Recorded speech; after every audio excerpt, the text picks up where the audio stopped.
Yeah. And who's back it didn't turn out, so he's working on that now. Okay. For some reason, she's like, Is it regularly scheduled city council meeting? I'm not on. Round two. I'm going to call this regularly scheduled city council meeting. It's June 1st of 2023. Ryan, you want to roll? Mayor Wusso, Present. Mayor Pro Tem Dame, Here. Councillor Schechter, Councillor Kaup, Councillor Weimer, Councillor Zelinski, and Councillor Godis. We have a quorum. Okay, perfect. Do we have any agenda changes or conflicts? Councillor Kaup. Hold on one second. Let me get you going on. There we go. Okay, go ahead. And I have to get to the right one. I believe it's consent agenda item. Oh dear. It's okay. I gotcha. I Is think it C or no? it is D, award request for qualification 2023-24Q modular office building. We're going to Yes. remove that and digest it a little bit more and we'll put it on a future meeting. Great, thank you. Okay, great. Oh, not even tonight. Not tonight. Nope. Okay. So I will move on then. Any other agenda conflicts? No. Move on to council announcements. Oh, a motion to change that? We're not on consent agenda. Yep, it's okay. Let's do this. He helps me until he's not helping me. Any council announcements this evening? Councillor Kaup, go ahead.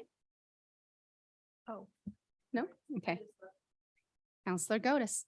I just want to congratulate graduates of 2023, of which we have a member of council who has just graduated, her daughter. So congratulations, Erin.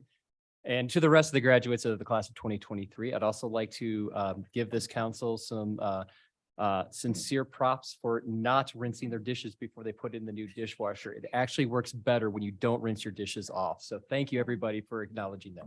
Thanks for keeping it real up here, Jonathan. I still rinse them. That's why it's working. Okay, I'm going to close the council announcements unless we have any additional council. Okay, we'll close that section. I'm going to open it to citizens appearing before council. This is for non-agenda items. Do we have anyone here or online? I'm going to close that section. Does not look like we have anyone. So I'll bring it back to council for a motion to approve the consent agenda. also move. Can you put your mic on, please? I Hold will on. move Okay, go ahead. to approve the consent agenda minus, it's still item C on my copy of the. It's D. It's D. Is it You may be maybe that looking at an this- older version. I must have an older Okay. version. Yeah. Okay. I'll second. Okay. That was a motion by Counselor Kaup, a second by Counselor Godis.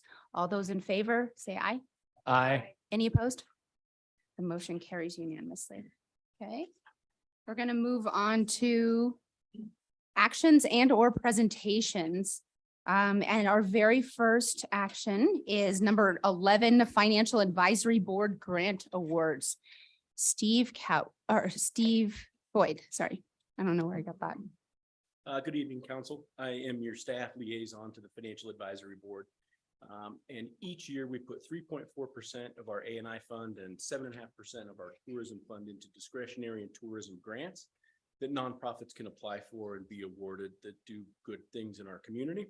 It's council's practice to ask the Financial Advisory Board to review those and weigh in on allocation of those funds, which they have done.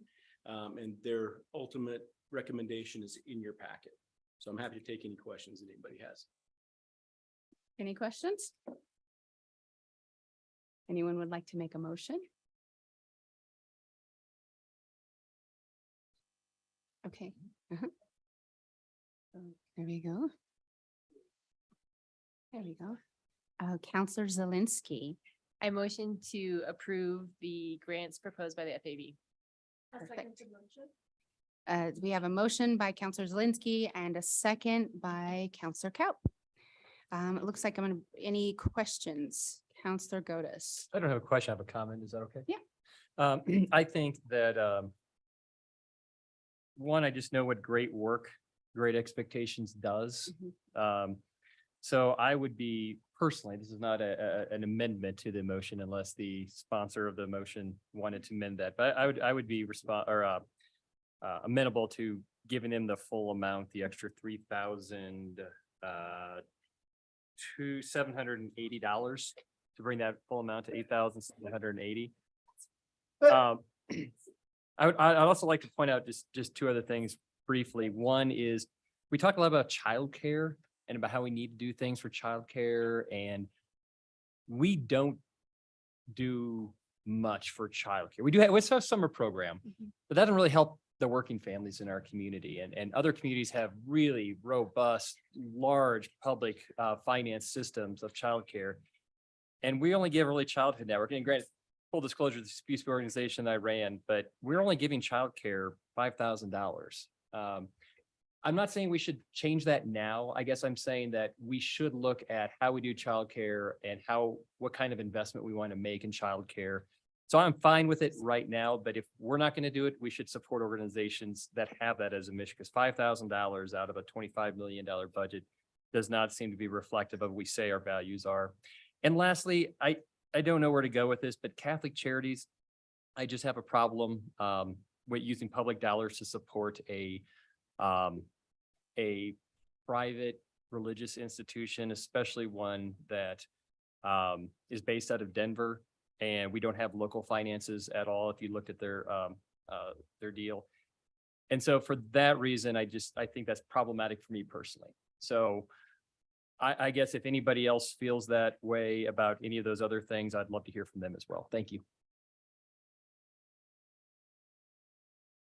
Counselor Kaup. Counselor Kaup. My understanding is that the funding that goes to Catholic charities it's not for religious purposes. It's for mainly assisting the homeless in the area and assisting with rent assistance for short term. So it really helps to work on our housing and our homeless problem in the area. So I would like to continue funding as was awarded. I will say I did go to they had kind of an open house for Great Expectations, and there's a new director. They've kind of redesigned their space. They've revamped their mission a little bit and are doing a lot more work, kind of broadening their work with expectant mothers and the visitation after the birth of the baby. So especially looking at the changes that they're going through, and in discussion with the FAB today, it appeared to me that they were not really aware of this change of name and the revamping of the organization. So I wouldn't have a problem supporting the request to raise that grant to what they requested if Erin would be willing to revise her motion. Counselor Schachter. Am I on? Nope, you turned, okay, there you go. It's okay.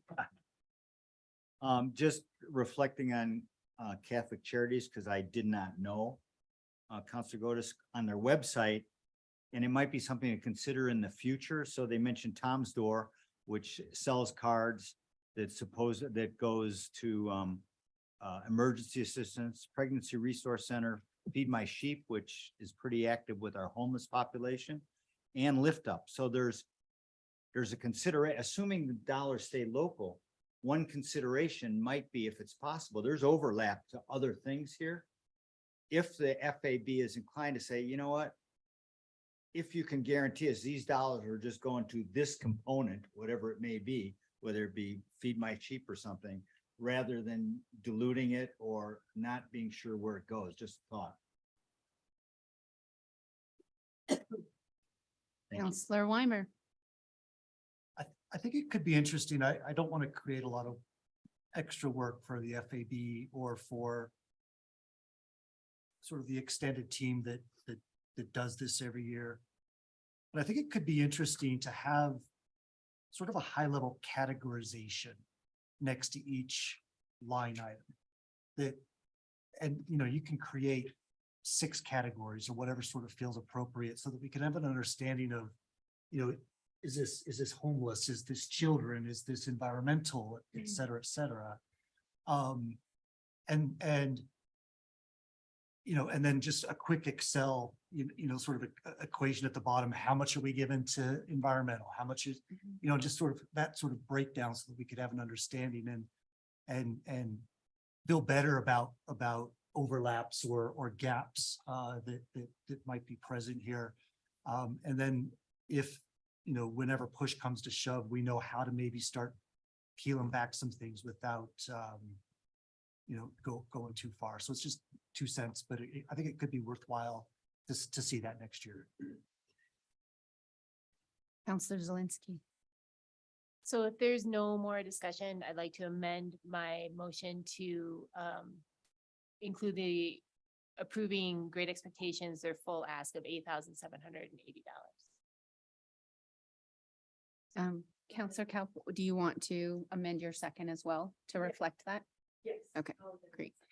We have Counselor Godus for one last comment. Yeah, thanks. And I'd just say, to Sumner's comment, yeah, I think Catholic Charities does a lot of great stuff in our community. I guess my own personal problem, the reason I won't vote for this, I would if we were removed it, I would vote for it, but is a transgendered individual or a gay individual cannot work for them. They will not hire. And it's tough for me to send public dollars to an organization, no matter what work they do, that discriminates against, especially during Pride Month, against an organization that does that. So that just is a personal thing. I just can't get over. I think everything else, they did great. Mitchell, I love your suggestion. That really helps kind of categorize it. So it addresses that concern of like, man, we're only spending $5,000 on early childcare, but we're spending $50,000 on youth sport. Like, is that in line with our values? So I think that is a great suggestion. Thank you. Yeah. Steve, can you get that back to the FAB board that our request is that maybe they be categorized in future years? Yeah, absolutely. I Thank don't think you. that's a lot. Okay. I think that's a good Okay. idea. Thank you. I appreciate it. Do we want to go ahead and have you call the question? Thank you.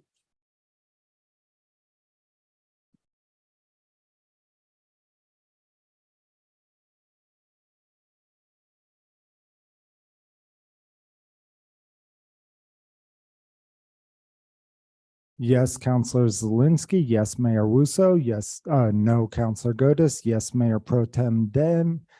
Yes, Counselor Weimer. Yes, Counselor Kaup. Yes, Counselor Schachter. It passes 6-1. Thank you, council. Thank you. Steve, do you need to stay up here for online utility billing rollout, or is that Yvette? Okay, great. Okay, we're moving on to item number 12 on our agenda, online utility billing rollout.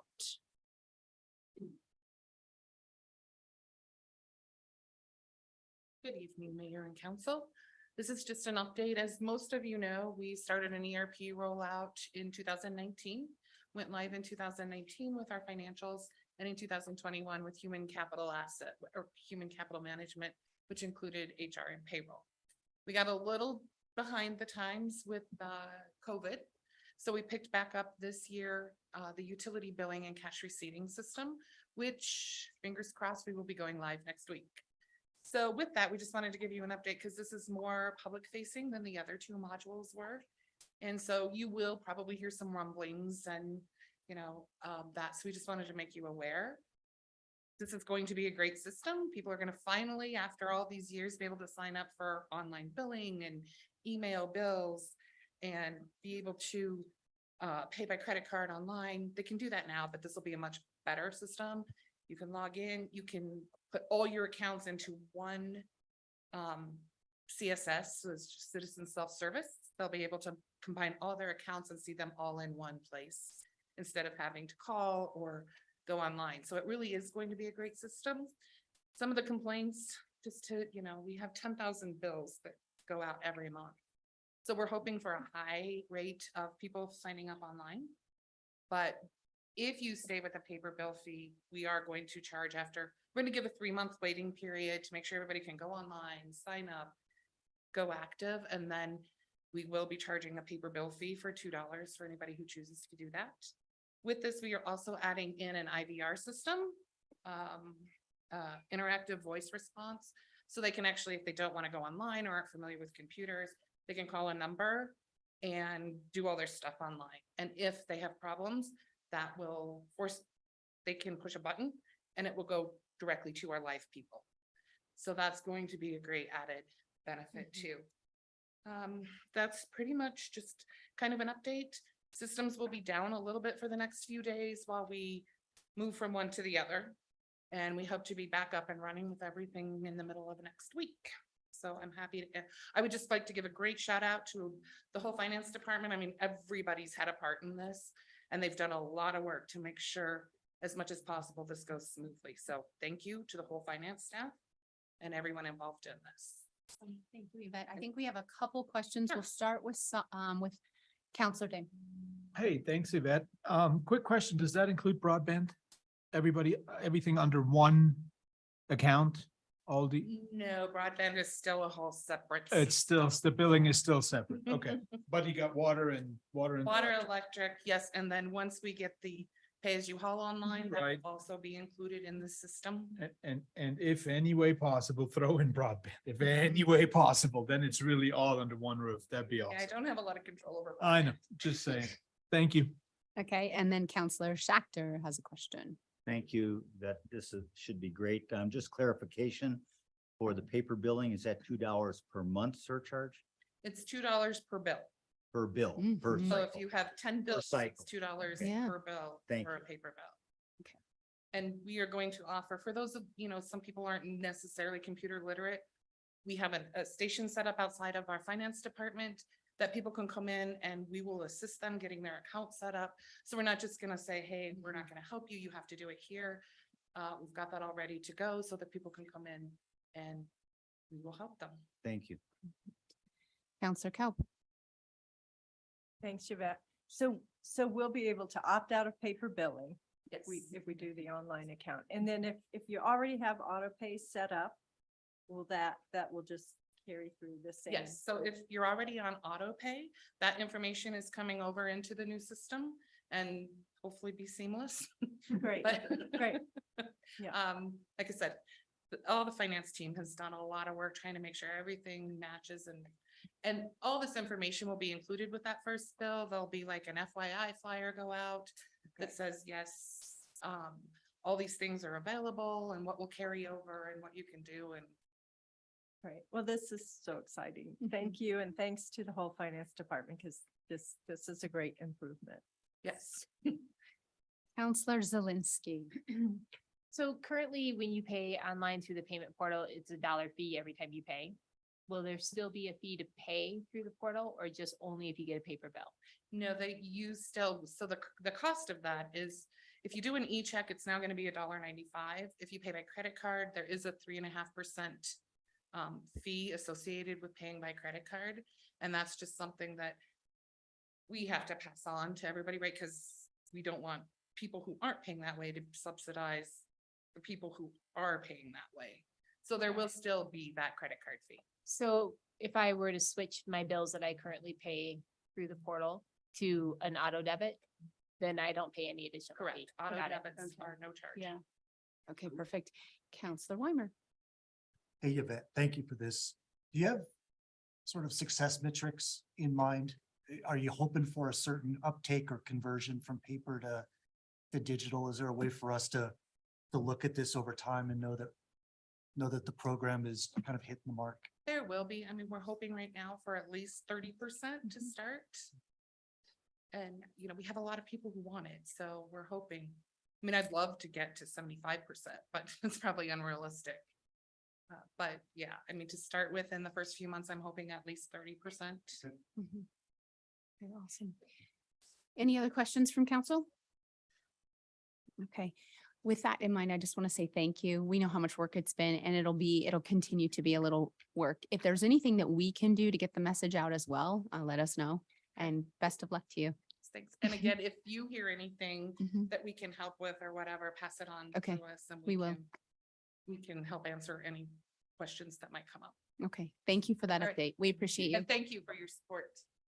Okay. It is time to do number 13, ordinance 2023-09 downtown design overlay. Hannah Klausman at the podium Thank you. and Council Danielle and Mayor. Campbell. Sorry, Danielle. Tana Klossman, Community Development Director, and I will be joined by, you don't get to sit down. Danielle Campbell, who is our Economic Development Specialist. We are going to tag team this. And for the benefit of the public, I know we just had a work session with you guys, which was really great. And thank you for all that feedback. We are going to pull up the same presentation that we walked you through, but in a much quicker because we held 2 public work sessions, and it's always nice for the public to see what we heard from them so that they do feel heard. And I'd like to thank the public that showed up for our 2 different sessions to give this feedback. So we're discussing the downtown overlay district. And our public engagement summary that you guys had a chance to look at, we had some major takeaways for those that showed up. And this really helped us kind of formulate what we put in front of you tonight. And some of those big ones were that the public is supporting regulating specific use types in a downtown area. They weren't so supportive of regulating a percentage of how much that use could occur on the ground floor area, which we've talked about. And so you can see in the spreadsheet, it's not a spreadsheet, the table on the right-hand side, some of the things that they voted on. You can also see some things where, lo and behold, the public was pretty split. You can see the support limiting or not allowing vacation rentals, motels, or hotels on the ground floor. That was 50-50. Regulating building forms, this is kind of a new concept when we're discussing the overlay, and there was general support in talking about perhaps smaller store frontages. So that's something that we can evaluate with council's direction. And then we got into the boundary questions. Do you support including the confluence area in this type of overlay, and also 6th Street? And you can see that 6th Street got overwhelming support to be included in this type of regulatory area. And confluence, there was a little bit more leaning of including it than not. So we just wanted to go over that and highlight the public did come out and give us feedback on this, and staff has highly incorporated that into what we brought you tonight. And these were also the boundaries that we presented at that public engagement summary. And so they were voting on different boundaries for that. And you can see 39% voted in the larger area category. So just for your purposes, but there is still support for every different iteration, which I'm not surprised at, because you guys have been the same way looking at a boundary. It's hard, right? It's very hard, and there's going to be a lot of feelings and opinions on where it should be. In talking about the overlay district, something that we've changed from the last time this was before you is looking at specific uses that you want in downtown, as opposed to categorizing them under a sales tax use. Because what we found is sales tax generating categories wasn't exactly what everyone wanted. So we've taken a greater look at our code and different categories, and we found that from the public, and as well as conversations with council, food and beverage establishments, so restaurants, everyone is pretty much on board with that category and what's included there. Retail, so selling of products and goods in all its different varieties. And then recreation and entertainment indoor. So this is really getting at activities. And we heard this throughout the comprehensive plan process. People are looking for things to do. So this was not a surprise that this came up. People want art classes, people want galleries, museums, music venues. So we do have a category within our code that encompasses this, and I would encourage you to look within the uses. Staff believes that the category as in its entirety is a good match for this overlay discussion. But if there are specific uses within that that you would like to tweak, that's a discussion for this evening. And finally, personal services. This originally was not included in the overlay because it doesn't generate sales tax. This is a very broad category, and I think we might need some further direction from council if all of the things within personal service meet the intent of what you think the overlay is. This includes such things as beauty and barbershop, so personal grooming, alterations and shoe repair is also in there, spa massage and athletic clubs. So this is a little bit broader, and if they're to include it, a tattoo parlor would also fall under personal services. So think about if there are categories within that you want to specifically identify, because we can get granular with this, with the broad categories and then choosing specifically. So these would all be ground floor uses, what's being proposed. And that would also include being open to the public and located on a building frontage with an entrance to the public. So this speaks about the engagement and having people come in and out. The surface parking has not changed from our previous iterations. Currently, parking lots and parking structures are not exempt, meaning this would apply to them. Just want to make that clarification. And we've thrown out something for lodging and residential to allow a little bit of flexibility. If a building includes lodging or residential, the building would incorporate a ground floor retail use with building frontage and an entrance, but not have the specifics of the rest. So that's a little flexibility if you want to keep that. If you don't, that's certainly something that we can change. Exceptions, so these, this is what would not currently, as written, these regulations would not apply to, so parks, institutions, and that lodging or residential use piece, which we try to incorporate a bit of flexibility there. You've seen this, another iteration of the map that's presented as a proposal tonight. I'd also like direction on the thresholds.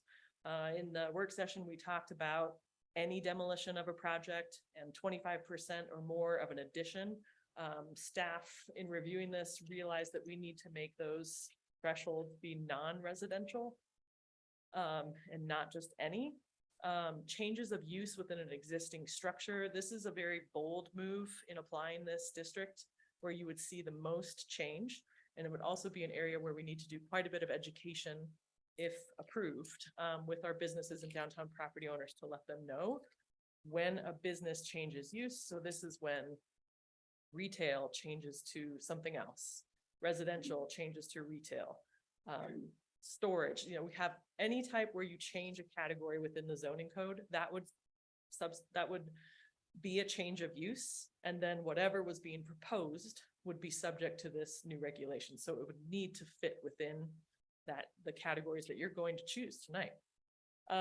Development of vacant land, that has always been one of the thresholds, because if you have something, you know, there's no buildings or structures, it makes sense that it abides by these going forward.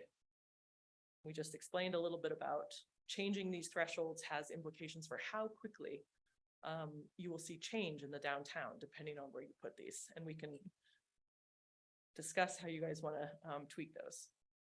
We talked about building form. This is again, just the map. Sales tax, lodging, additional considerations tonight. So we also talked about, this is a pretty big change for downtown. So council might consider incentives or ways to help the business community for this transition to go over smoother, and staff has provided you a couple options there. And then we have proposed code language. I believe that is it. So I will close with what we as staff are looking for you to do tonight. Very productive work session. I think what we have proposed as code language needs quite a bit of tweaks, but the general intent was there. So I would like direction on the boundary. Where is this going and what nuances exist within that boundary if there are additional layers? what uses, if you agree with staff's proposal, are allowed within your chosen boundary, the thresholds for when this applies, and the exemptions where it will not apply. So you have 4 pieces, and then we can talk about the additional considerations of incentives, building form, and the possibility down the line of looking at formula retail standards as well. Thank you very much. And now for the discussion. And I will bring it back to council and right over to Counselor. Mine is a question, Danielle, probably more for Hannah. Just always curious, when you had the public engagement, do you have a rough estimate of the number and the demographic as well? Could you tell who showed up and Oh. were they concentrated in a particular interest group? So, yes, we had, about, a couple folks went in and out a little bit, but I would say from a range of about 16 to 20 when you're incorporating the morning session and the evening session we held. And from the demographic, to answer that question, we actually had quite a mix. We had a few business owners as well as, property owners. And a couple of actually older business owners that, might have sold a retailer, but at one point had retail downtown.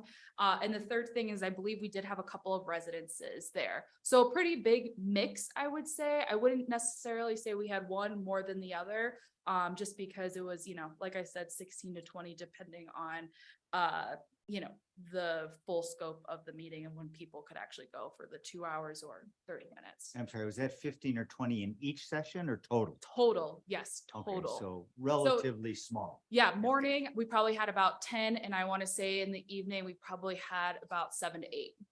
Okay. So mix. Thank you. Thank you, Madam Mayor.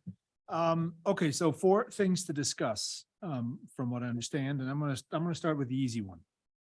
And I want everybody's input. Are we on questions? Point of order? No, I asked if we can discuss and she Oh, said, sorry. Yeah. I figured let's just I think chew through this and see what we can do. So I'm Yeah. starting with uses. And I want to know from all of you, is there any uses you want to add or subtract? Because I think the uses, the way they stand, are fine. But what else? What does everybody else think? Counselor Gotis. I think the big question, if you brought it back like 4 slides, 2 or 3 slides, maybe. I think the big question is, keep going back. Where Where we had it's the uses. listed. Yeah, there you go. There you go. Thanks. Yeah, I'd say the first 3 categories, personally, food and beverage, retail, recreation, entertainment, and indoor.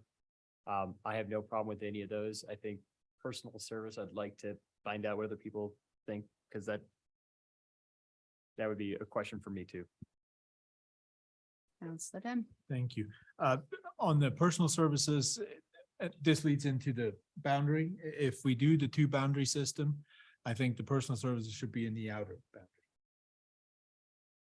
Or 25% of that main floor. Is that what we're? Oh, looking at? absolutely. Okay. Sure, okay, of great. course. Okay, I so think this that'd is, be okay too, either way. this is the Absolutely. this would be the allowed uses for the 75% of the main floor? Or can you give me clarity on that? So we haven't included the 75-25%. Okay, What we saw was there wasn't real support for that. okay, If you guys want to bring it back, it's something for consideration. But as we're proposing right now, these are your ground floor uses. Mhm. There would So not there's be another anything else, depending on where you go tonight, that would be allowed on the ground floor, even in a small percentage, okay. unless it's accessory to Mhm. the primary use. Yeah, I am gonna jump in really quickly and say I would like to keep this conversation moving forward, talking about the 75-25, simply because some of these buildings are so long and it's nice to, the backside of them can be used for some of the less retail oriented. Counselor Gotis, I'm gonna let you jump in because it was your question, okay? Yeah, thanks. Well, yeah, so I think for that 75-25, that's a great. I think I'm most interested in the frontage on the road Mhm. being 100%. I don't know how we do this, and maybe I'm Mhm. throwing a wrench, but I don't care if it's 50-50. If the front half is retail facing the street and the back half is Mhm. an accounting office, is a yoga Mhm. studio, I think it could be 50-50 if we do just square footage. I am mostly like dead focused on the streetscape and the pedestrian experience and vitality. So any suggestions on how we make that work, I'd be fine with. Well, maybe we don't get in the weeds. Maybe we give that back to you and you guys make a recommendation based on that feedback that the front facing is, we're really wanting to see be that chart. But then there's some language in code that allows the back end to be used otherwise. We could certainly play with that. I think, you know, a minimum, if you went down to the 50%, at least 50% of your building is this, and that occurs upfront, is the intent that I'm getting from you, Counselor Godus? Okay. And we all generally supportive of that? Okay, there's no huge objection. Okay, Your I'm gonna comment? get back in here then, and I'm gonna do it in order. So now we are with Counselor Zelinski. So the question that I heard it was about personal grooming. And, you know, again, I can speak to like just from a traffic flow and, you know, kind of vibrancy. I'm in support of personal grooming in that for the reason that, you know, you're looking at like an hour-long appointment. So you might go get your hair done and then go to lunch with friends, or you might get your nails done and then go shopping. So I feel like having those kind of mixed, not keeping it super specific, I think that does make sense. Keeping that into that downtown core. Okay, thank you for that. Counselor Cow. I think I'm gonna reserve my comments till a little later. Okay, okay. So let's return back to where we're still working on boundary. Uses is done. Uses is done, yep. And we're still working on boundary. Where will it not apply and thresholds? Is that right?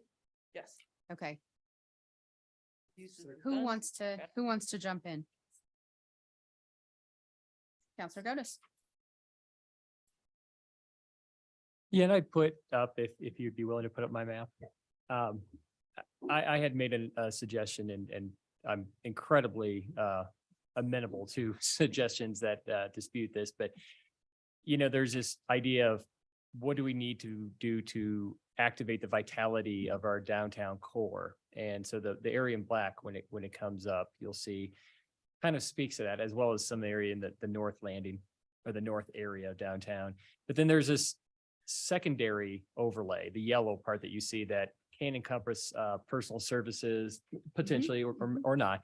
That I think is completely fine for law offices, CPAs, real estate. And I think that, you know, having that dual, at least in my map representing, have that dual kind of splits the hairs of not getting so prescriptive in retail and restaurant into the outer neighborhoods, but still allowing for that use in some downtown adjacent. So that's just kind of my thoughts on my first crack. And, you know, I have no pride of authorship other than I really took a time to make the colors pretty. But you failed to put a legend. That's It's up there. It's there. Oh, Upper left. it is with cute. color. I didn't see it earlier. I was like at a weird angle. Okay, we're gonna go Counselor Schachter. Thank you.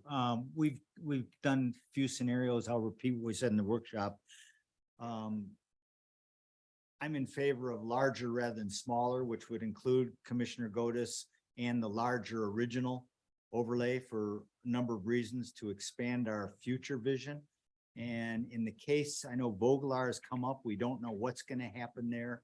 It's been earmarked for various things. And the only modification I'd make is, and it came up, well, would we be excluding some valuable housing options? The only consideration I'd have on 8th Street and would be amending Counselor Godus or our other ones would do to include, to the extent to include the south side of 8th Street, at least one lot deep, however we would define that. So we can face that street with the retail we want, but not preclude residential community housing behind it or above it. That'd be just the thought in terms of expanding the uses. Thank you. Counselor Cow. As far as the boundary goes, I have to say I do like Counselor Godus's map and the idea of sticking to those first three categories that were in your table in the dark area. I think that's what you're alluding to, and then adding the other personal services throughout the zone? Or would you exclude them from the downtown? I would add them, I would allow them more throughout, I guess. I'm gonna let just- Counselor Gotis jump in and just do a brief. I mean, my intent was to try to direct those uses towards the outside. But again, if those uses wanted to be used within that core, that would fit in that 75, 25, That- 50, 50 back. More back of house. And kinda. originally, I also think that, if someone wants to build a building, a 50-foot wide building, for example, and have 15 feet of that square footage be category 4, that's fine as Right. well. I don't know how we split that, baby, but my intent, if your question, my intent was to have category 4 be more towards the outside. Okay, and I'm not that specific, but I do prefer the boundaries that you've shown there, as opposed to some of the iterations that were shown earlier.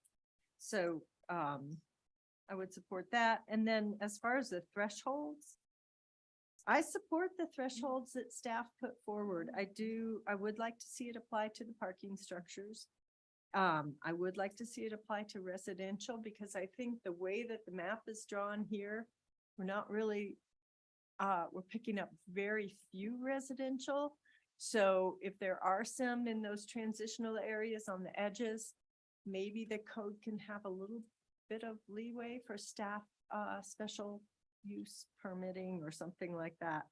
And then, but I like the additions and renovations and, I like the version that staff put forward on the applications because I think, and I like the, that it refers to renovations or change of use because I think as you all pointed out, it's going to lead to a quicker turnover.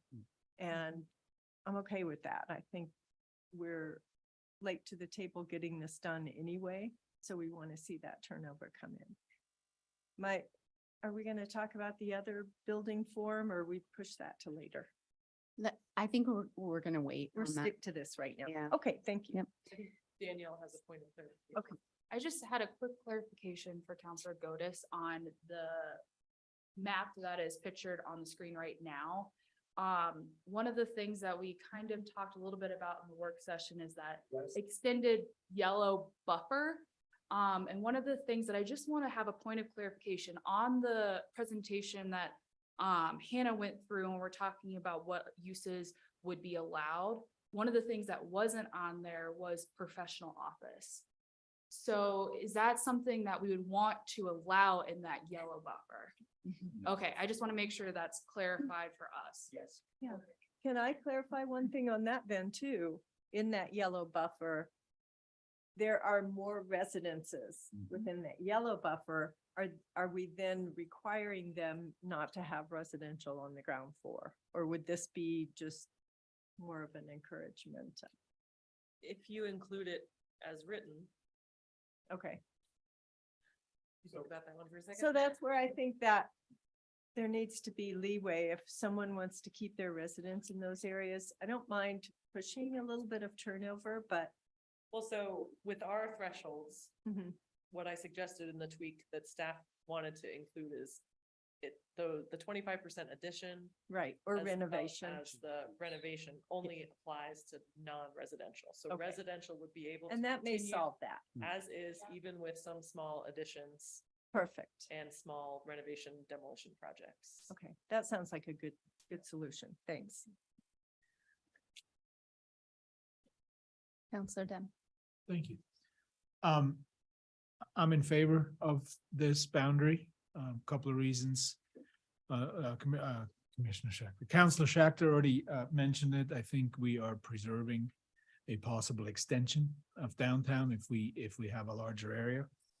That's one thing, and I like the fact that the tighter zone, the inner downtown zone is strictly, not strictly, but mainly reserved for activation. That's what it was called, activation. So I'm in favor of this and I think we should move forward.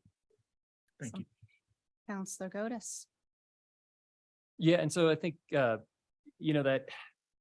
buffer zone, the yellow part, as it's pictured right now, yes, there's residential looking houses, but when you zoom in, 90% of what you think are houses are actually commercial uses right now. And I looked at this document and I want to point out Butler rents, for example, because we're trying to avoid, when we did it a few years ago with vacation rentals and we got ahead of it. I just, I'm really happy about that. But the thing we don't want to be is Aspen. We don't want to be Breckenridge and find ourselves one day waking up going, oh my gosh. And so I can see somebody paying $3 million for that Butler rent and putting a $5 million house on it and having the most iconic property in town. Because we're getting to that point where people have that kind of crazy money. We're getting to be that kind of point where people will do that. And so I look at this and go, what do we want our downtown core and core-ish to look like and to be? And so when I see, I don't want, because right now somebody could take Counselor Kopp's office on Blake, scrape it and put up a beautiful 4,000 square foot private residence. And I don't think that serves the vitality, the downtown core. It doesn't serve affordability. So to me, if somebody wants to scrape it or significantly, and maybe it's more than 25%, but significantly alter it, no, I think it should be a very nice, 2 or 3 story office building. And if it can be office on the ground floor and maybe something above it, but I think that encourages actually more housing. And so for me, I would still have that buffer area. And this is me personally, if there's not support for that, that's fantastic. But I think if somebody wants to scrape a existing residential house that it then converts to, because everything's grandfathered in and everything has a variance potentially, but we're going to start to see more and more wealth. And the thing that has kept Aspen, we had a conversation earlier about why Aspen's so expensive. Part of it is downtown hasn't expanded because there's $10 million, $20 million homes right next to the downtown core. So it can't expand commercially. Supply is constricted, demand goes up, prices go through the roof. And I think that downtown-ish buffer core, I think allows for that eventually it's not gonna happen tomorrow, but over the next 30 years for those to convert to commercial and not convert to high-end residential is what I'm trying to go for. Counselor Kopp. And I appreciate that. I understand the longer term vision for it, but right now I look at some of the areas, the blocks that are included in that buffer zone. And I think we need an exclusion for a renovation or a remodel. If they scrape it, possibly. But for example, that block of Blake between 8th and 9th, everything on the east side of that block is residential. Every single, some of it's multifamily zoned, and much of what's on the west side of that block is residential. Likewise, on the between 9th and 10th, I think everything on the east side is residential. There used to be a law office on the corner, and maybe there isn't anymore. So again, those you're getting into the historical residential neighborhoods, and maybe that boundary tweaks a little bit. But I wouldn't want to force those areas to go commercial just because they can go more multifamily. But we need the housing. That's a huge need, and that's our traditional historic neighborhood that's very, very popular. So I hate to discourage keeping residences in those areas. Lisa. Counselor Schachter. Well, I won't call it a conflict at this point, but I have a special interest, as Counselor Kopp was saying. We have a house on that east side of Blake that's intended for my stepdaughter who's in there now. And that is a pretty historic block. And I would also, and people come by all the time on that side of the street and stare at our home particularly, and the one on the corner. Those are iconic homes. So I would do whatever we can to exclude or provide exclusions for maintaining the residential character, whether we move the boundary or leave it in, either way, allow, and also take into account tragic events in a case of a fire. Right.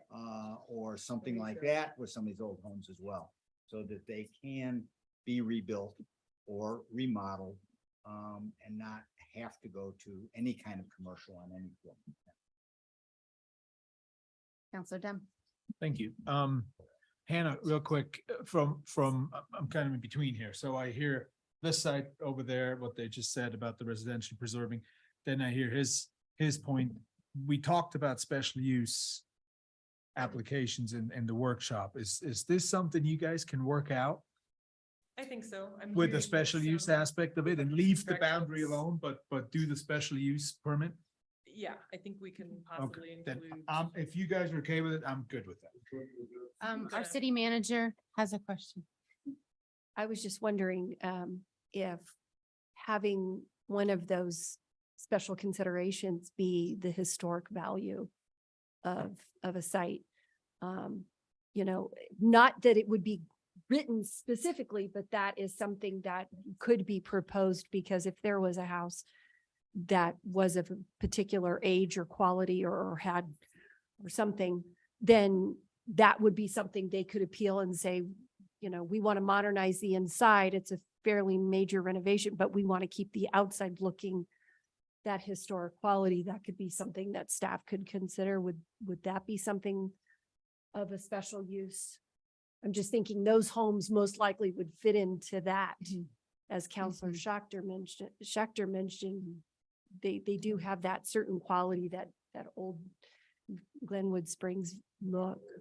So I don't know for staff if that came up at all in any of the discussions, or if that's something that it might fall under, because that would probably capture a lot of that housing component, would be that historic nature of it. Counselor Gotis. So I would say, yeah, I think that's potentially something, but when I think of like Jerry, which, Jerry, that iconic house. Yeah.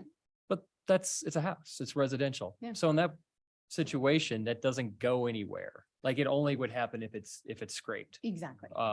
or significantly altered. Mhm. And so I think, the PUD, or not the PUD, I'm sorry, the special use, Mhm. I think that addresses your concern, Sumner. I would also I think you're right. I think let's just move the boundary. Mhm. Like, let's do that, have the special use as part of it. But then let's just take the second and move the boundary a half a block. Yeah. Yeah. If that, I think that solves two things. So let's do this. Let's just double check that as we're murmuring up here and there's chatter, that our staff is understanding what the recommendation right there was. I'm gonna hand that to Danielle because I was searching code. Okay, okay. Okay. So what I think I heard is, I just want to go back to the boundary. Oh, sorry, hold on one second. I just share it. Is specifically on Blake, can we clarify for me where we want to shift it to? I'm gonna let Counselor Schachter jump in, or Counselor Kaup, one of the two. Press your button. Okay, there you go. I can do it. Both of them. I think if you, on 8th Street, shift the boundary to the center of Blake between 8th and 9th Mhm. is all. Oh, okay, Okay. so like kind of in the center block area. I know the mouse is kind of hard No, to see. up at 8th. Oh, North, south. yeah. Oh, got it. Right in the middle of the North, road. south, down, the boundary would run, Right here. yeah, Oh, I see. Okay. Mhm. There you go. right. There you go. There. Perfect. And then if you go to Cooper between 9th and 10th. Right here. I don't know, that one, That's all I'm commercial. kind of. That's all commercial. Yeah, So I'm that's hearing a I'm lot of hearing a stuff. lot of chatter up here. Hold on one second. Let's, Shelley or Counselor. That is an area I think you could leave the boundary Mhm. where it is, but have that special appeal, because that's a mix. That Yep. side of that, the east side of that block is a mix of residential and. Oh, I'm sorry. Hold on one second. You may be the only person from the public, and we will make an opportunity for you to give some feedback, but you're gonna have to wait a minute. Okay. So, and then the other clarifying too. that I I smacked think your that I hand also too. heard is just making sure that we're being really mindful when it comes to the historic side, specifically for homes. And I think that's something that we could probably look at. I mean, I know we already have a lot of those things in place right now. Okay. But one of the more important things of looking at how we could move that forward specifically through special use permit, as well as moving forward with, we do have local landmarking and different things like that, that I think we could provide, as well as the exemptions or I would say, the exemptions and level of threshold, and doing Hannah's kind of tweak to that within the residential. And if something is specifically scraped, and making sure we include that in the threshold as well. Within, again, looking at residential on the ground floor focus. Complete demolition. Yes, complete Would demolition. still- If would someone still wants to do qualify, remodel their kitchen, and I don't know if that's more than 25% of their home, then, we'll leave that to the side, but I think I have the general intent. Okay. Okay. thanks. That so it's Yeah. not just one Mhm. 2x4 left standing. Okay. Right, yes. Okay. Awesome. Okay, thanks, you guys. I think that, once again, do you feel comfortable that we've given you direction? Yes. Okay. Not all of it. No. Yeah, No. touch on Just, that we're topic. kind of on that. To me, we started this evening's discussion with four items. We now have checked off uses. We've now checked off boundary. So where will it not apply? Do you need that? Or do you feel like you're pretty good with that? I think we've got uses, boundary and thresholds. Yep. Pretty So- solidly in hand. What should we switch then now If to? there are any exceptions, so staff Exceptions. had included parks and institutional uses. And then the discussion of, which I think you guys have already kind of, what I received, parking structures, you want to be Okay, triggered. So the exceptions, if it's parks and institutional uses, is the last item for Yeah. discussion. okay, great. I'm gonna let Counselor Dem jump in. Okay, I'll start, and I'm gonna start with the institution, and I know that a lot of, I don't know, governmental entities have an allocation extent process. So I'm not even sure us excluding institutions is gonna make a difference. It's not. Thank you. And that's where I was getting at. So I thank you for that input. So it's a moot point. Yeah, no, it is and it isn't. I do think that when you're a government entity looking at where you're gonna locate or do something, most entities, just like we would look at it and go, what is the intent of the community that I'm moving into and what would they like to see? Okay. So from the standpoint of excluding them, I think that's fine. I mean, I think even though they could override it, right? If they owned a piece of property, they could build something if it was to their core governmental function. Right. But I do think it provides some guidance as to what your hope is for your downtown core. Right. It makes them think. It We makes hope. something. Okay, then I would Yeah, I just exempt to add to, institution. Carl's, and I can read you what institutional means, because I think you will want to incorporate this for the very reason that Carl just mentioned. They don't have to, but I would say 95% of the time they are taking what's in our code and applying it, being good stewards. And then that applies to us if we own property in someone else's jurisdictions. Everyone kind of knows, the gentleman's and gentlewoman's agreement. So for institutional, one of the other reasons why I think you might want to include it if you want to limit the definition. So uses in this category include buildings and facilities owned, operated, or occupied by a governmental or nonprofit entity providing a service to the public. So it's a little broader and will incorporate more uses than just government entities. Government entities will likely look at it and say, we get what they're asking for. We'll try to meet them most of the way. Great. Thank you, Hannah. Thank you, Perfect. Carl. Thank you, So Hannah. I would like to add that to, Not exempt. thank you. Not exempt. Okay. Are you set? I'm done. Counselor Count. I would support that. Okay, perfect. Counselor Gotis. So I had a conversation with some of the RAFTA leadership a couple months ago, and they were contemplating building, I think Shelley and I were in that conversation, contemplating for a minute building housing at the park and ride area, the land they own, near all the mudslides. And they said, yeah, but when we looked at it, one, it does take away some parking, but two, because of the city's recently adopted 1041 regulations, it makes it, I don't know if it's more difficult, more thoughtful. It was not as enticing. So I guess, Carl, can you speak to what, and maybe it's the form conversation we're going to have at some point, but can they literally, hypothetically, could some government entity come and buy up a block of downtown and put up a Soviet style 7-story building? And what? Well, I mean, certainly, yeah, I mean, the answer is probably yes. And even with the 1041 regulations, it has to fall into some particular categories. Major transportation hub would be one of them, which is part of what RAPTA has struggled with our 1041 regs. Okay. Applying to them, it really isn't the housing, it's the park and ride, frankly. So I don't know if it's the park and ride that wasn't of interest to them anymore because of the 1041 regs. No, it's housing, the housing. I don't know, because that, I mean, Okay. Maybe they misinterpreted it incorrectly. they man, that's something certainly I can reach out and talk to them about. So yeah, I mean, because even with the 1041 regs, we could condition it, but it is very hard to deny another government entity. They're, you know, but it's the same thing. If you went and bought, frankly, if you went to Silt and bought a block of downtown Silt and put up housing for City of Glenwood Springs workers, you could do that, right? I mean, They already do. As long as you fit within their. no, but I mean, as a entity, as the City of Glenwood Springs, not just that that's where a lot of our workforce lives is to the west, but so, yeah. So, it, you know, we have a firehouse that we did that up at 4 Mile. So, Thank you. Okay. Are we feeling like we are at a point where we've answered your questions and given you a little direction, and also there's no additional questions from council? Okay, then I am going to allow for public comment from the one participant that's here. And I thank you for coming.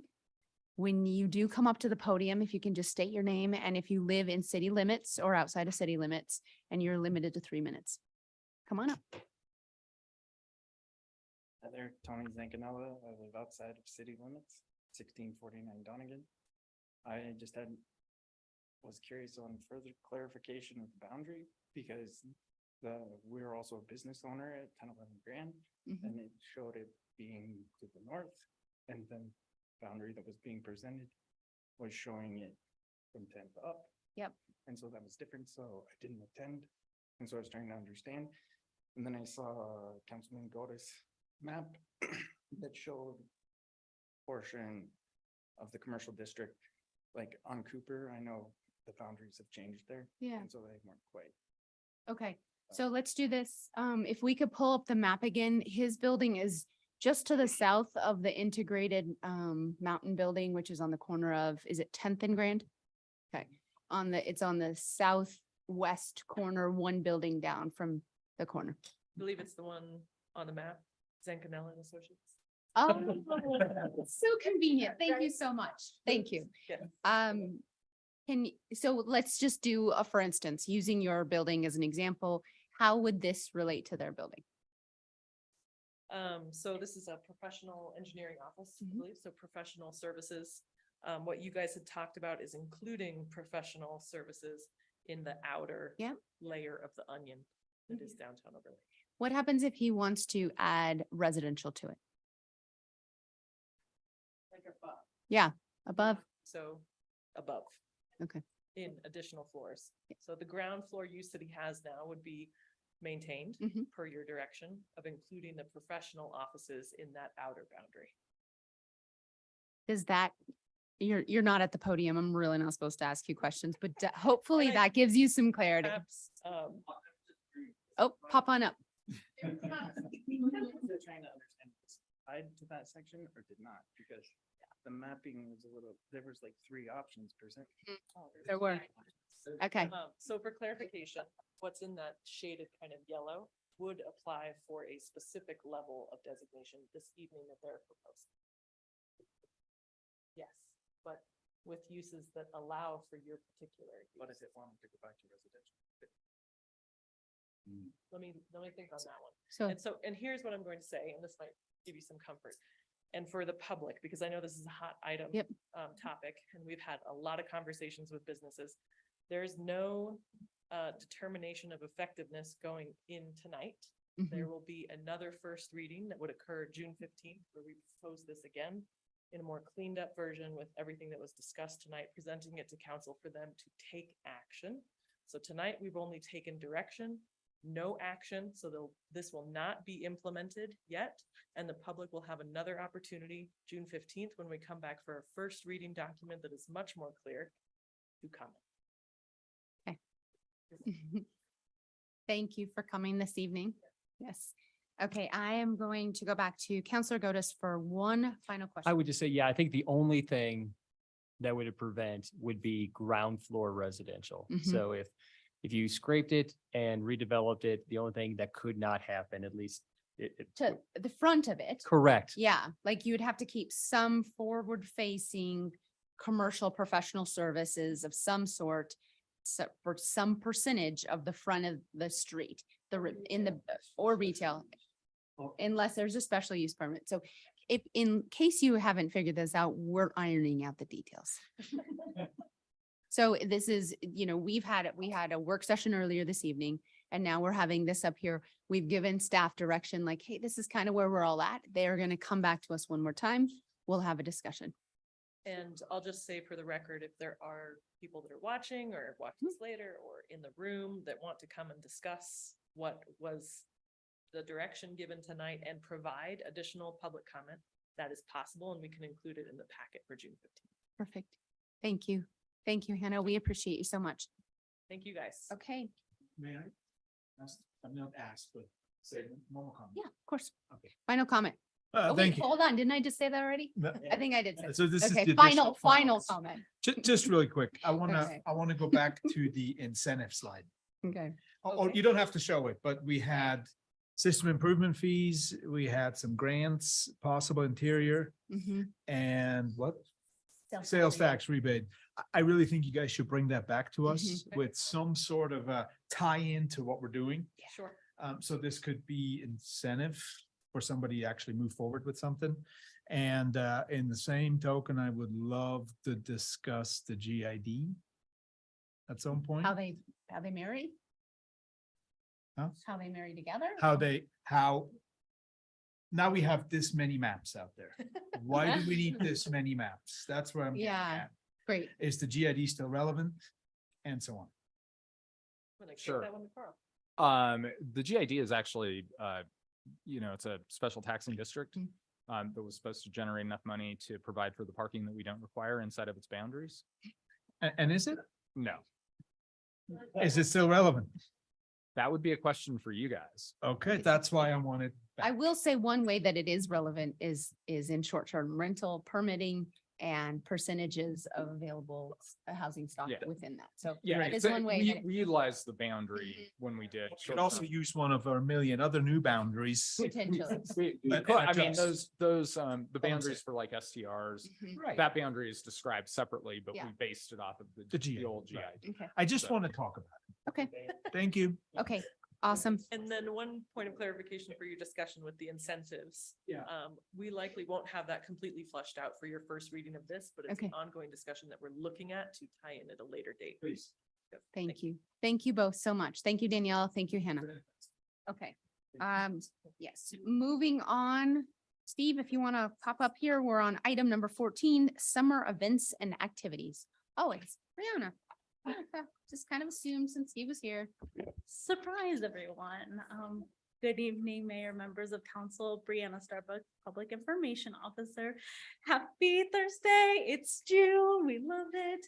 I'm gonna try and keep this quick. I think that we've kept a nice tight meeting for you, but wanted to just take this opportunity at the start of June to bring some awareness to our very busy summer coming up. As most of us know, summertime in Glenwood Springs is our really busy season.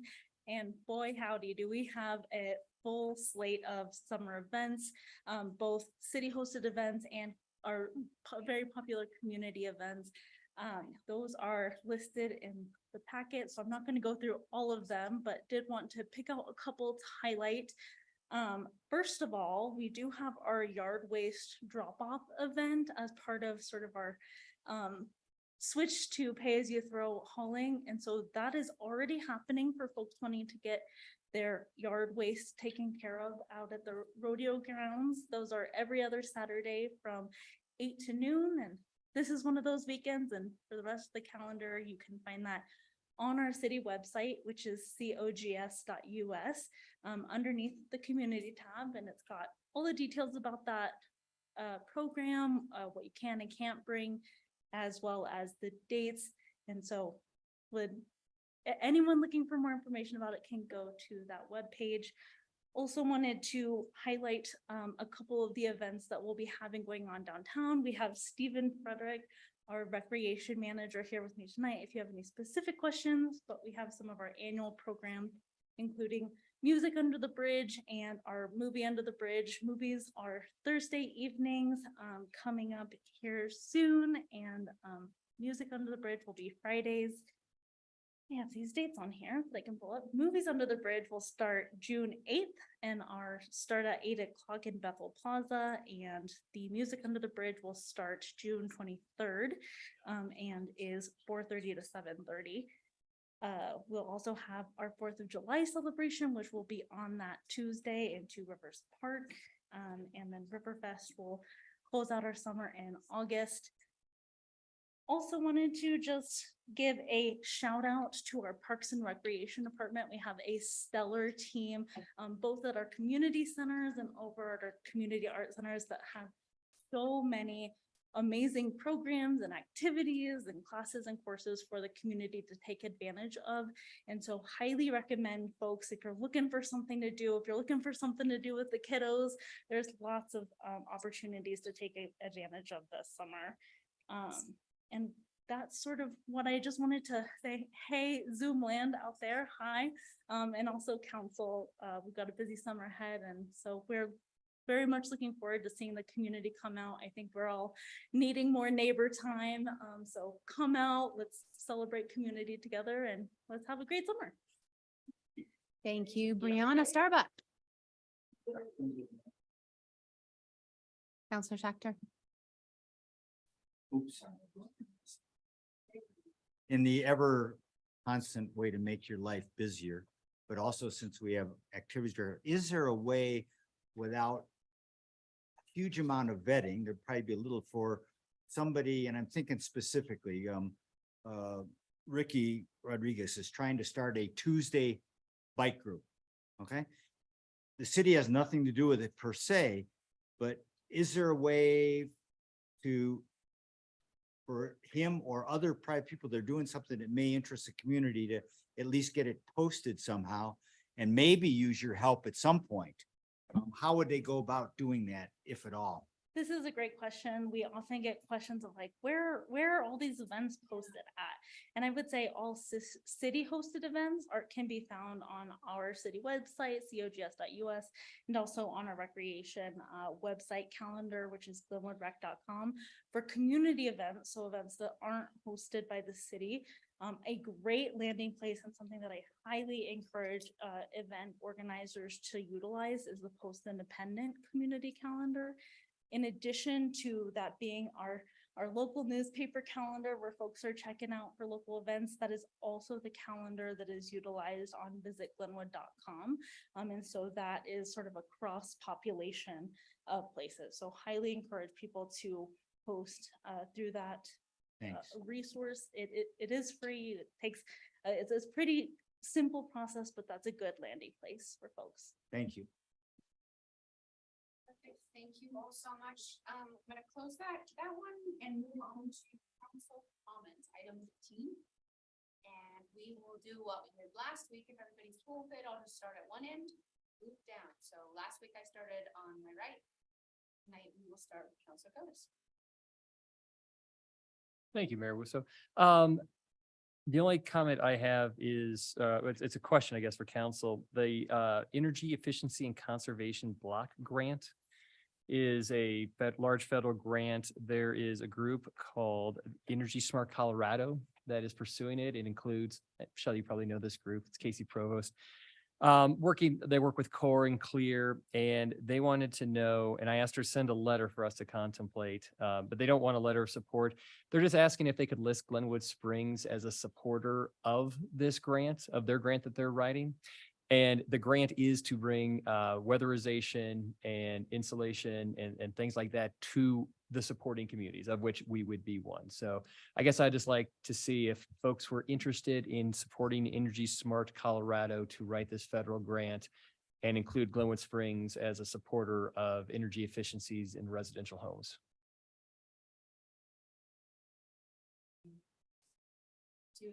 I don't need a full vote. She just asked if we would support it and I said I would run it Do by. you want to do a show of hands for those in support? One quick question. Here, just turn on your microphone. Yeah, thank you. Go ahead. No problem in general, John. Does that automatically mean that they're gonna mandate No. electric appliances or No. anything? Okay, then I'm in. No. Thank you. Okay, so general show of support unless we have any other questions. Okay, great. Looks like there's a unanimous. Cool. Thank you. Okay, That's all. Yeah, great. Counselor Zelinski, do you have anything this evening? I do not. I have a question. Okay. And this is just. Oh, hold on one second. I was so focused on your question. know. it's- And I don't know if this is a question, maybe Brianna or maybe, forgot your name, Parks. Thank you. So downtown this weekend, there was, the Arts Festival. We went to use the bathroom, the bathrooms were locked. Is there hours of operation or is that? Cause then I heard from a couple of downtown businesses, they were a little disgruntled about it. Yeah, sorry. And I don't mean to put you on the spot. I meant to. Just to recap, you're asking about the hours on the bathroom. Yeah, Evans Street? yeah. I believe that there are hours on that bathroom that our Parks and Recreation Department has had to put on it, just because we've been having some issues with vandalism. And so I think that those are still in effect. So that's, But Beverly and Chief Darris might have Yep. more comments to add. so that's fair. All I would ask is like, if we have a special event going on, maybe we could amend those hours for during that event, not to put extra burden on the businesses. Usually that's part of the permit process. So if somebody's getting a permit, they usually would indicate if there's anything different. So I can certainly talk with the Parks and Rec director to see if that's made very clear on the application. The restrooms are open from X to Y. If you need those hours adjusted or whatever, I can make sure that we include that. But that's where it would have to happen, is for them to tell us that they want Yeah. that function. Yep, and I wouldn't know how, I didn't know those bathrooms were closed. So I don't know if everybody does, but I would just say that that would be something that, just, I'll Great. make sure that I mention it to him, that if somebody's gonna be doing something in that area, to make sure that it's clear, like, these are the hours of operation. I don't know, there might be a cost associated because somebody would have to come by and lock them at a different time. But then again, there's nothing to say that that couldn't be part of the cost that they then pay for. So.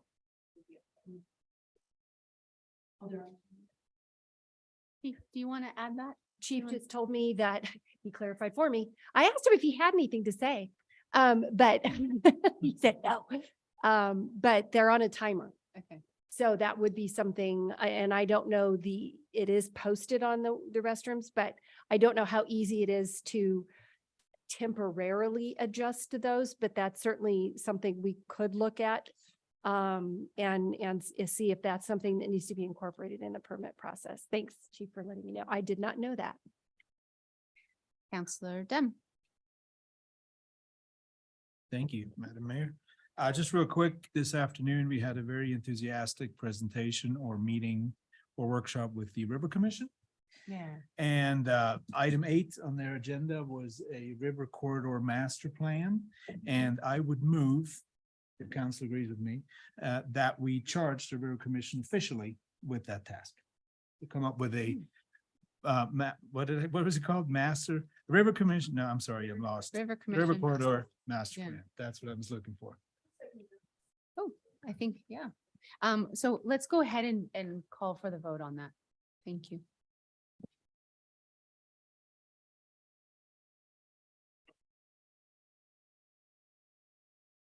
It's unanimous, 7-0. Thank you. Perfect, thank you. Okay, anything else, Counselor Dem? Nope, that was it. Okay. I'm gonna just continue down the way, so I'm gonna go ahead and make my comments. This next week, Counselor Kaup, our city manager, and our city attorney will be meeting. We're gonna meet and visit about the Uinta rail basin trains. I just want you to know that we're having the discussion afterwards. We'll come back to you guys with an update.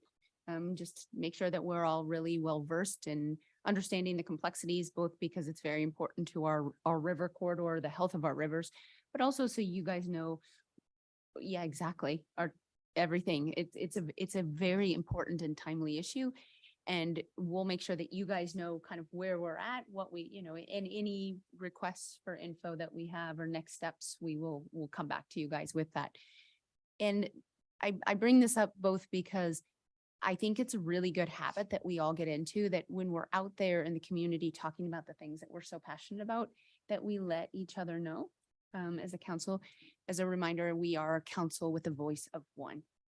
So when we are going out there, and we're out in the community members sometimes assume because we're talking to them that there's support on the council. And I'm thinking that if we can work together collaboratively and just touch base before we go out in the community, that we'll have a more consistent message. They'll understand where we're at and where we're going. So with that in mind, that's my ask this evening, is that before you go, before you talk to a developer, before you talk to a special interest group, whatever you're doing, if there's an opportunity, let's make sure that the council has kind of a collective idea of what we're doing and where we want to go together, because I think we'll be stronger and the community will be better supported that way. So thank you for that. Councilor Weimer. I think I would just like to pick up on Councilor Zelinski's comment about the restrooms and Dr. Marshall's approach to the sort of the permitting process. I wonder, is it something that we can just bake into the package that the permit allows, right? That we know that these things are happening on, in Bethel Plaza or in the vicinity of downtown. We just automatically, as us being, good hosts and trying to encourage, that activity, that it doesn't need to be requested. It doesn't need to be, there's no process there. It's just something that we automatically sort of grant to the activity, that yes, we will provide you the space, and that comes with the bathrooms, right? And I go back to Brianna's list here, Pride, movies under the bridge, music under the bridge. My assumption would be that the bathrooms are open during these events, and I would hope that that's true. And then if some other private entity wanted to have and was approved to do something under that Bethel Plaza, that as part of us granting them that space, that we would automatically make sure that we're accommodating them and their crowd with restrooms. So it's just a little bit of, can we think about how we might lessen the bureaucracy? And it's just something more that we provide without necessarily them having to ask for it or request or pay for it. Well, and I've already sent an email to the Parks and Rec director, and I just said, bathrooms, talk to me when you get back in town. So that way I won't forget, and he'll go, what happened? So, but we can have that as a sort of a specific discussion and a more broad discussion about just in general, how we deal with that. Okay, great. Councilor Kell. And I'll just second and agree with that, because we invested a lot of money in downtown bathrooms. It took us several years to get there. So for them not to be open, not just for special events, but we're going into a busy tourist season. And there was a reason we put in public restrooms. So if we're having issues, I want to understand them better and try to come up with solutions. Yeah, so that's all I'll say about that. And I will say that part of the discussion, and I probably should, when I do have that conversation, I will definitely pull in the chief here, because I know oftentimes in communities, public restrooms become issues for safety and security and vandalism and all sorts of other things that become concerns. Right. So I'll make sure that we include that in the discussion of how and when and why and just all of that. And how do other communities handle it? How do we? For every possible idea that you have, there's probably 10 others that have been tried. Right. So, but no, I'm sure there is a fine balance in there, and we will have that discussion. Great, thanks. So the main item that I wanted to bring up today was Southbridge, and I believe Counselor Schachter was going to bring up asking about the evacuations and safety for this summer. And I don't know that we can have that conversation without talking about Southbridge and the importance of Southbridge. And I know we have gone through some staff changes now. And we have a changeover of city engineer, but we have been working very diligently on Southbridge for almost over 15 years now. Started out with a congressional earmark, now going through the whole NEPA process took 10 to 12 years. We finally have a preferred alternative through a full NEPA process. And we have reached a stage where we have huge momentum on Southbridge. We're this close to the finish line, and there is more funding out there for infrastructure than there has been in our country in the last 3 decades. So now is the time to go after that project. There's but I also realize we have several counselors, new counselors that probably are not very familiar with the project and don't understand the importance and the significance and how the assumption that Southbridge will be built has been baked into things like the 27th Street Bridge, even the Grand Avenue Bridge project, South Midland project. So it's a huge piece, and frankly, our last big piece to complete our transportation system to really serve our town, but also to provide safety and evacuation for South Glenwood Springs and for the 4-mile and 3-mile corridors, because we are seeing, we're out of drought right now, but we are seeing decades-long extreme droughts and faster moving wildfires. So I'm hoping that we can have our consultant on the project, who probably has the most longevity and the understanding of the project because they've been on it since the beginning of the NEPA project, come and give presentations and possibly include our city engineers, our city public works director, on how important it is to our transportation system and our infrastructure as far as water system redundancy and resilience, electricity redundancy and resilience. And to work with, hoping we as a council then can move forward on making sure we're getting that right-of-way process done and we don't lose our momentum that we have on the project right now. So. Well, let me just give you a real quick update. We were going to have that on the next council workshop, but a certain someone is going to be decidedly out of town. So we're pushing it to the first meeting in July because I do know how important this project is to the entire council. Right. And it wouldn't really be beneficial to have that discussion and have anyone missing from an opportunity to hear an update or to weigh in on something. So we are going to make sure that everyone can be here for that discussion. So unless somebody's gonna be out of town for that first meeting in July, Ryan, that is correct. That's when we moved it to, correct? Yes. I am, but I'm not one of the, I can get the update. I've been kind of versed in the last couple of years. So. And can I make one request, just because it is so important to the public, and our public has been extremely focused on emergency evacuation. And so I'm wondering if we could have a full presentation on a regular council agenda so that it's viewed and seen by the public, and if that would be possible. I think it would be possible when we get to a point where we have, I think. Southbridge. Yeah, I mean, Yeah. I think that, I actually think maybe doing it a little bit of both, maybe just an evening project overview. I think a work session is going to be a lot more detailed. I would tell you that, we have met regularly. We're meeting with property owners. The next large grant cycle is coming up in the fall. It is not as if there is nothing going on. Okay.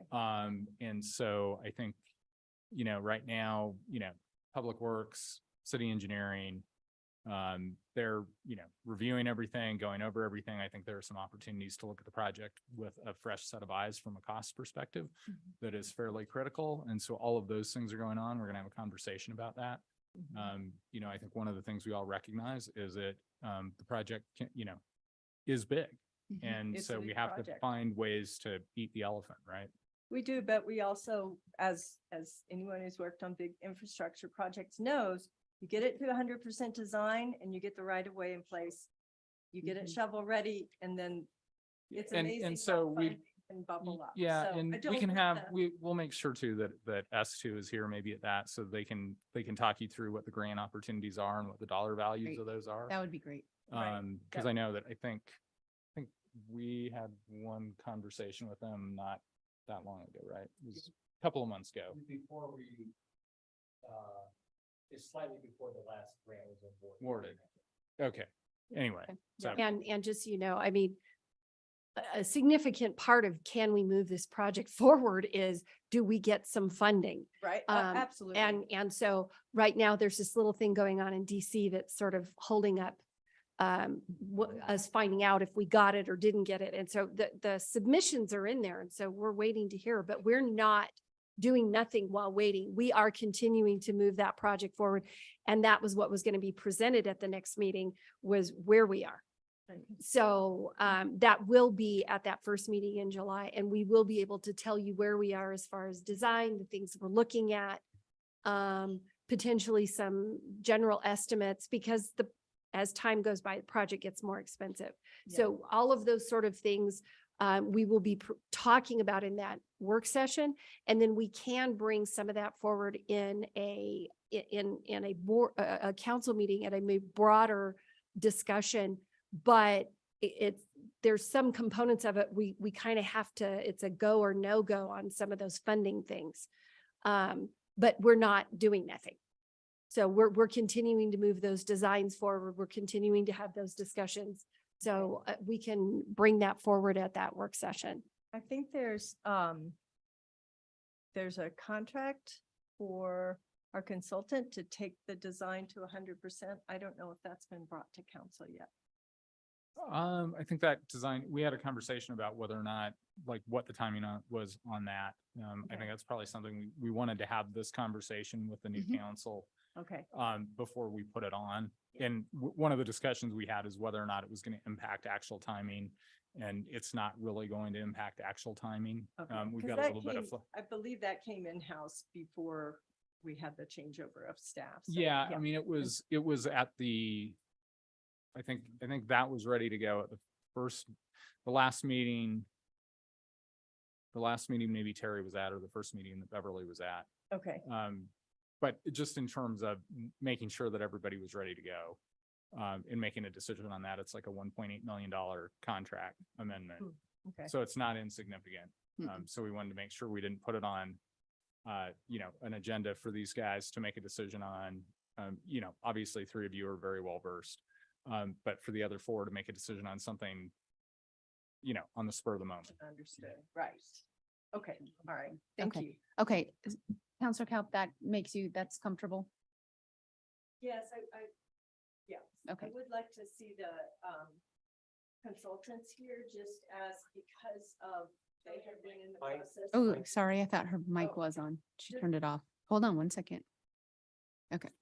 I would request that the consultants be here just because they have been running the NEPA process since the beginning. So I don't know if that can be our previous city engineer that can come and work with I staff on think that, or- the last discussion, in fact, we had a discussion today in-house with staff. I think the Director of Public Works and the city engineer would like to have that work session with staff first Okay. Okay. and get some clarification and to have some discussion. And then I think it would be appropriate, if we are going to bring something to the council meeting, to then have the consultant come Okay. for that. But I think at the work session, I think they really wanted it to be a staff discussion and really, have that ability to just like, let's bring everybody up. Let's have just what ifs and all that kind of stuff. And then be able to go forward from there. Okay. I'm going to jump in really quickly and say that our past city engineer, Terry Parch, had a really great presentation. It was a slideshow. It's very comprehensive, gave a lot of historical vernacular. If the three newest city councilors could get a little solo time and get that so that by the time we do a work session, they're as close to up to where the rest of us are, that would be my request. Right, if they Okay. at least have that slide. Yeah, presentation. maybe you could put it into their second orientation. Go ahead. I'm gonna, yeah, That topic. yeah. I would say, for that, evacuation thing and all that, Mhm. I think from an expedience standpoint, I certainly don't mind hearing it again. If you're not going to be here, then you don't have to hear from it again. But instead of having three individual people go to staff and have them go through it 3 different times. Yeah, I'm just thinking we could find opportunities for them to get, let's Yeah, not sorry. micromanage this right up here. Let's do this. Let's just say if there was any opportunity for staff to cover anything that you're saying because you're saying the right of way acquisition, is that what you're talking about? Yeah. Oh, No. you got I, this? I know what Jonathan's talking about. Yeah. I mean, in terms of, Yeah. if there's an opportunity to get background information Yeah. out to the council, we will do that ahead of Great. time, obviously. These guys are all very smart people, so they'll be able to read through and get Thank you. themselves, some of that background information. Great. So I think, I think Thank you. we can all be on kind of the same page, in terms of where we're at, and then can really dig into the project Okay, at the work great. session. Thank you, Carl. Okay. Counselor Schechter. Thank you. An unintended piggyback of the last discussion in terms of keep it simple, Sumner. One of the things I'd like to hear at the workshop, because I keep hearing all these millions of dollars that everybody's going to get except us, the Front Range is going to get it and the state's going to get it. And I keep hearing, I'd like to know what shovel ready will mean in terms of this project and how it affects our eligibility going forward. That you can distill that for me at that workshop. That'll help immensely. Other things I had for comments, thank you. Related to this, I think I emailed our mayor and our manager, is our safety evacuation plan that was an implied promise to the community that came out of 480. And I think it's time for an update soon. Because I know there was a delay on one of the right of ways and the A lines, and we've got a local safety management, traffic management plan and the state patrol and CDOT. So an update would be critical, not necessarily tonight, but related to that, as I'm going along here, and I don't want to create alarm, but a question of mine is, how many COs or permits do we grant before that's in place? There's a connection there, and it was an implied promise to the community. So that's a concern that I'd like to see us hash around. And I was going to actually have the Director of Public Works give you a brief update today, but the work session went a little long. So we can, Brian, if you could put a note on a future work session to have that. But also we are in the process now of starting our discussion with the consulting firm on our emergency response plan, which includes evacuation. And we're in that process. So right now, they anticipate getting through the process, having a draft in October, which we would then have an executive session to discuss maybe at the first meeting in November. So thank you. And related to that, maybe I put it back on Chief Darris and you. Depending on the rain, we are entering peak fire season. Do we have a temporary plan that the community can know about before an emergency occurs? And that's rhetorical at this point. Just saying, hey, what do we do this year if we need to? We do have things in place that would allow us to evacuate. And that was an outcome of the grizzly and the subsequent mudslides. So we do have things in place. I hesitate to say that we would inform the public of what those plans are because some of those are safety related. And so some things we can put out in the public, but each situation is very different. So I would hesitate to say, yes, and in an emergency, this is what we're going to do. Because where it happens, when it happens, how it happens, what type of thing it is. Yeah, but I can say very confidently, that was one of the things I asked. And yes, talking with both the fire chief and the police chief, we do have plans in place, and those will get rolled up into that greater emergency response plan. So because this council, I think, has a lot of community trust building ahead of us, and that's why a lot of us are here. And I trust you all for wordsmithing. Maybe at some point, an announcement just to the effect that you just said, without explicit details, whether we're going east, west, or south, saying, hey, as we get used to, as fire season approaches, we want you to know that we are working on emergency evacuation plans that we can implement as needed. Something out there from to the public without. Yeah, no, I was just gonna say that we traditionally start pushing out a lot of information, both from the PIO as well as the fire department specifically on fire season being here, what to think, We put the signs out about now. Yeah, we should start putting out signs about now, links so that you can go and find out what should be in your go bag and all of those kinds of things. I think the struggle in all of this is that, just as Beverly said, every situation is a little bit different. And so it is hard to say, if you live on Donegan at this address, you should go left, when it may be in that particular situation, you need to go right. And those are the nuances. And I know people want certainty in those situations. And I know certainly I do. But I also know that I can't, until the situation is there, those specific instructions it's very hard to give them. The A-line project is moving forward. And so that's great. So that's going to be a huge add for, especially the west side of town, and north side of town, to have those A-line breaks, to be able to manage traffic when we need to get them onto 70 going one way or the other. So we can have Some general info. some general info out there. And so you're going to be seeing it. This is the first spring for Beverly here, but now's the season of the fire department and information. So One last thing, if I may, I know it's a sticking point for Public Works, and it's tied to single hauler, and we've got the yard waste. Any of us that were campaigning this year heard we heard a couple overriding things, one of which are streets, and the second of which is, why can't we have spring cleanup? And I've heard many reasons why I was a little disappointed that we couldn't bake it into our single hauler contract. And I know it's expensive, but I would still encourage Public Works and the administration, say, are there ways we can come up with some mini version even to do this for the community in the spring in a way that doesn't totally overwhelm Public Works like it had in the past? That's all. Is that? Thank you. Is that a motion?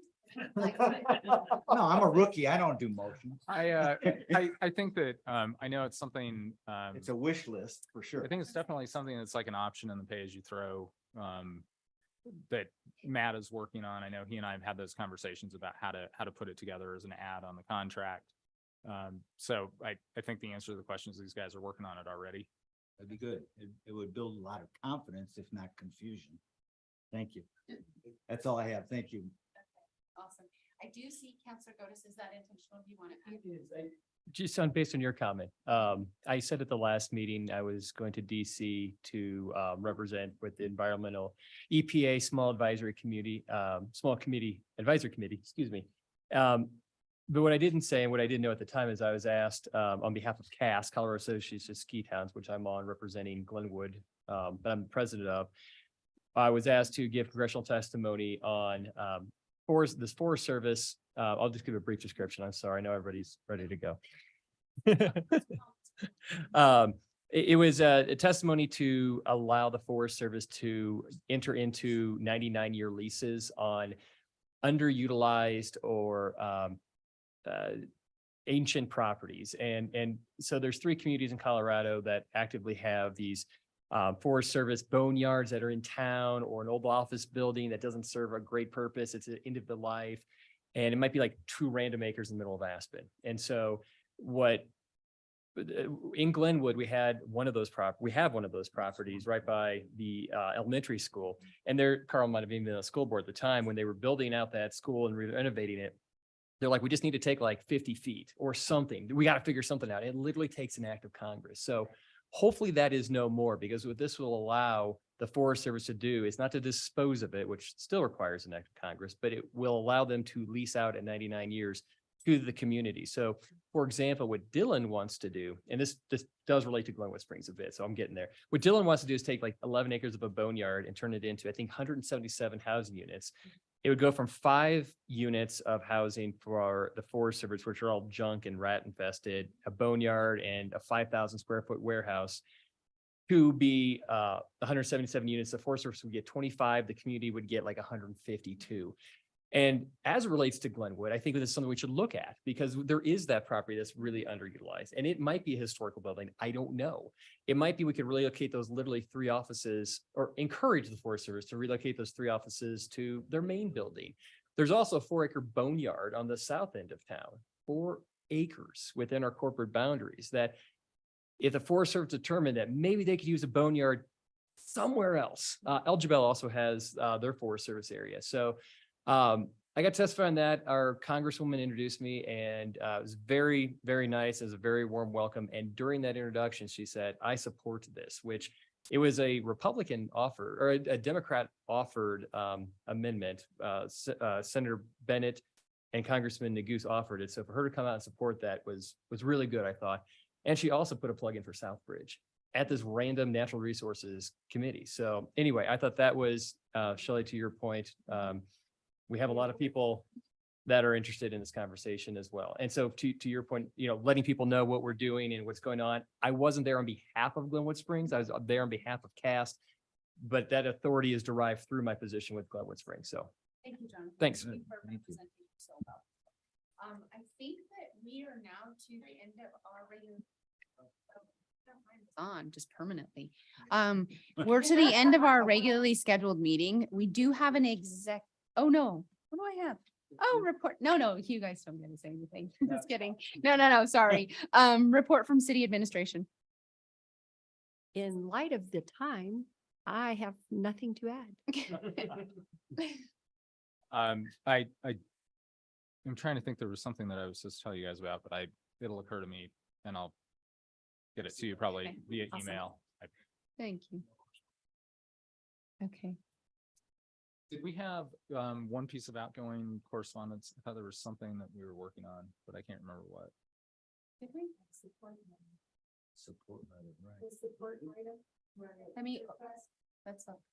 There was that request to For support. Thompson Divide. Oh, yeah, that was your request, Carl. Yeah, that was, What? and I can't remember, we had, so there should have been a letter that got Yes. uploaded. Yeah. So it just is a question of whether it's okay with you guys to send that out, That was on Consent consent. agenda. oh, it was on consent, Yeah. sorry, I missed that. Yeah. I thought originally we were putting it on outgoing, so sorry about that. I do not believe we had anything from that. Yeah, we don't have anything on that. So then I will close that section, the report from city administration. And we will go into executive session. Remind me, I know we just did this, but we just say that we're going to adjourn afterwards. Okay, awesome. Okay, so I'm gonna read this then. Or actually, just have the mayor first time read the motion. We'll not have, okay, I guess I will. Just. Okay. Madam Mayor, I move to go into an executive session pursuant to Colorado Revised Statute 246402 4B, D, E, F, and I,